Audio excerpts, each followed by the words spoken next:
આજે ભાદરવા સુદ ત્રીજ વિશ્વ પ્રસિદ્ધ તરણેતરના મેળાનો શુભારંભ થયો છે, જે આગામી 29 ઓગસ્ટ સુધી ચાલશે।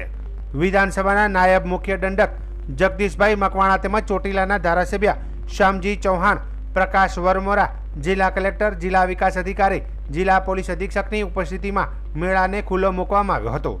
સવારે મંદિરની અંદર શિવ પૂજા બાદ મેળો ખુલ્લો મુકાયો હતો। સાથે જ ગ્રામીણ ઓલિમ્પિક રમતો મેળામાં રમાય છે તે સ્થળની મુલાકાત લીધેલ અને દોડની રમતમાં વિજેતા ખેલાડીઓને રોકડ રકમનો ચેક અને સર્ટિફિકેટ પણ આપ્યા હતા। આ મેળો લોક સંસ્કૃતિને ઉજાગર કરતો ભાતીગળ મેળો વર્ષોથી યોજાય છે।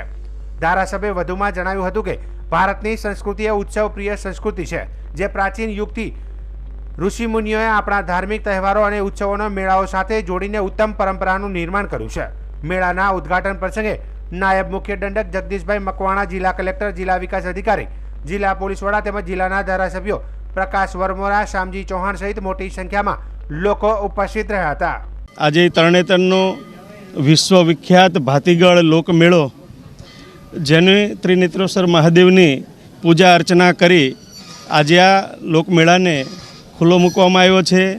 સાથે સાથે પશુ મેળો પણ યોજાયો છે।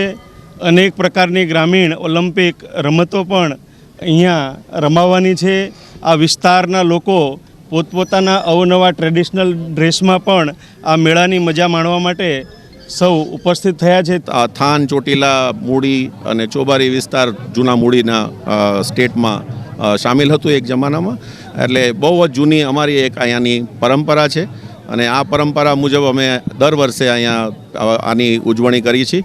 અને આજે પણ આપે જોયું હશે કે અમે પૂજા અને જે ધજાવિધિ છે એ અહીંયા ઠાકોર સાહેબ મૂડી વતી દર વર્ષે અહીંયા થાય છે।